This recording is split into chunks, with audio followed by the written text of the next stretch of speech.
¿Alguna vez te has preguntado cuáles son esos camuflajes que han utilizado las Fuerzas Armadas de los Estados Unidos a lo largo de toda su historia? Pues bueno, vengo yo a responderte esa pregunta, así es que acompáñame hoy a resolver esa duda. Antes de empezar me gustaría hacer algunas aclaraciones. No voy a hablar de prototipos, no voy a hablar del Pirate Stripe, ya que no es un camuflaje del ejército de los Estados Unidos, y no voy a hablar de covers de cascos. Entonces, con esos tres puntos bien claros, podemos empezar esta historia. Primero que nada, hay que reconocer algo. El ejército de los Estados Unidos buscaba crear un camuflaje para todas sus tropas desde la Segunda Guerra Mundial. Ya tenía un patrón muy similar visto, el cual es a donde vamos a pasar ahora. Este camuflaje pasó a producción a partir de los años 60, el cual es el camuflaje ERDL. Esta es la versión Lowland o predominante verde, como le dicen muchos.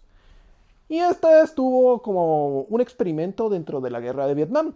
Durante mucho tiempo estas tropas utilizaron este camuflaje. No se utilizó a gran escala, ojo ahí, no se utilizó a gran escala. Realmente fueron tropas bastante seleccionadas las que lo utilizaron. Y otra cosa que no contribuyó fue principalmente su difícil distribución, debido a que este tipo de camuflaje tenía un pequeño detalle. Todavía no se sabía cómo producirse a gran escala. Entonces todavía la escala era un tanto reducida y eso significó un problema en la producción. Es por esa razón que también se mezcló mucho con el camuflaje que estamos por hablar a continuación. Es así como en los años 70 se crea este nuevo camuflaje. O bueno, no se podría considerar nuevo, se podría considerar una variante del ERDL, porque esta es la versión Highland, o también conocida como café predominante. Como pueden ver, es más cafeinosa, por ende tiene ese nombre. Es un camuflaje que la verdad mejoró mucho a comparación del otro en cuanto a composición de materiales, producción y distribución. Claro, se distribuyeron los dos al mismo tiempo durante la guerra de Vietnam y fue todo un desastre, pero todavía no sería la versión final.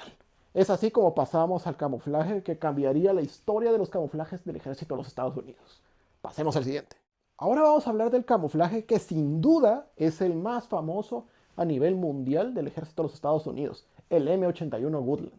Como pueden ver, es un camuflaje que adapta todo lo bueno de los anteriores, porque dijeron, ¿y si tomamos el predominante verde y el predominante café y los mezclamos y hacemos que predominen ambos colores?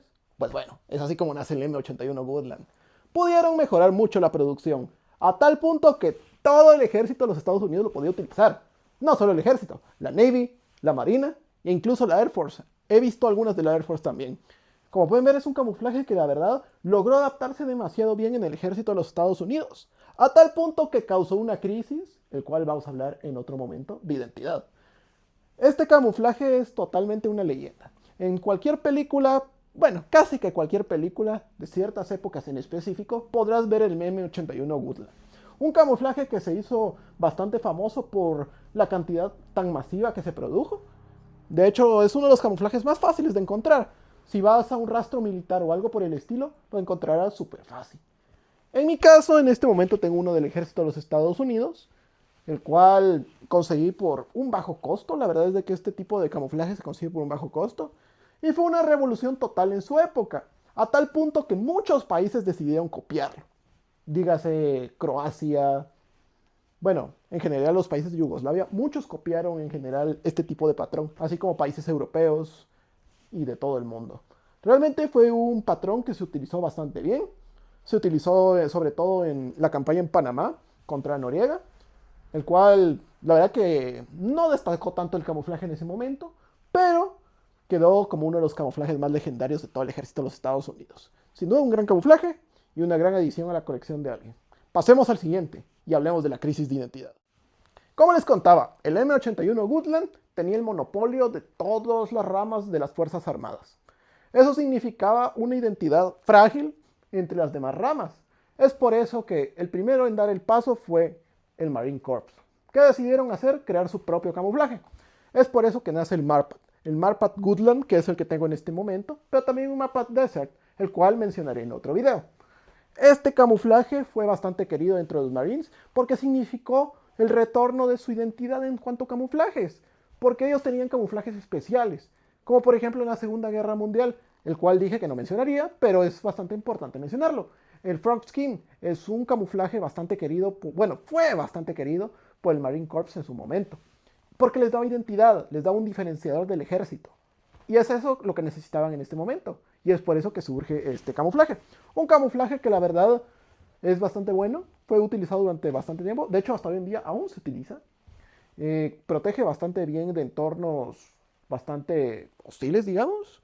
Y también ofrece una ruptura de silueta bastante significativa. Este camuflaje es bastante querido entre los Marines y entre las personas en general. Realmente puedes conseguir uno de estos bastante fácil. No son complicados de conseguir. Tampoco como un M81 Woodland que vas a encontrar hasta en la caja del cereal, como te menciono. Pero este camuflaje sin duda es uno de los más queridos. Ahora pasemos al que definitivamente la rompería. Sí, extraño internet. Antes que lo digas, sí, lo sé, lo sé. Sé que me salté el UCP. Ese camuflaje lo vamos a hablar entre los camuflajes de desierto. Sé que no fue un camuflaje de desierto, pero lo vamos a meter ahí por cuestiones de espacio. Entonces, por eso vamos a hablar del OCP o Multicam. Este uniforme de aquí fue pensado para arreglar el error que fue el UCP. Un camuflaje que prometió camuflar en todos los entornos, dígase arena, dígase bosque, pero no cubrió en nada. Pero llegó este camuflaje, el cual logró de una manera magnífica. Realmente este camuflaje lograría hacer eso muy bien. Te puedes ocultar muy bien en el desierto, te puedes ocultar muy bien en el bosque y casi que en todos los entornos del planeta. Algo a destacar es de que muchos ejércitos también decidieron copiar este camuflaje, a tal punto de que el ejército alemán decidió sacar de servicio el Flektarn, utilizando mejor al Multitarn, que es una mezcla entre el Flektarn y este tipo de camuflajes, pero eso es para otro video.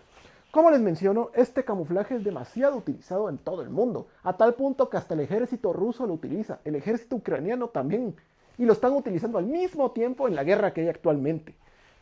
Entonces este camuflaje sin duda alguna es una evolución bastante significativa, pero también significa un problema para los creadores de camuflajes. Significa que ya no hay interés por innovar y prefieren estar estancados en este tipo de uniformes. Lo cual hasta cierto punto está bien porque es un uniforme funcional. ¿Para qué cambiar algo que funciona? Pero también creo que la innovación es algo necesario en este tipo de cosas. Es por eso que considero este camuflaje muy bueno, bastante bueno, pero un problema significativo a la hora de la evolución de los camuflajes.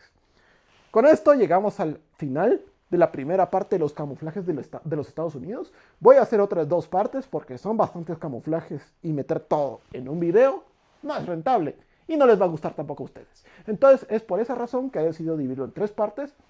Y ahorita acaban de ver la primera. Muchas gracias por ver mi video y los espero en la siguiente parte. Nos vemos.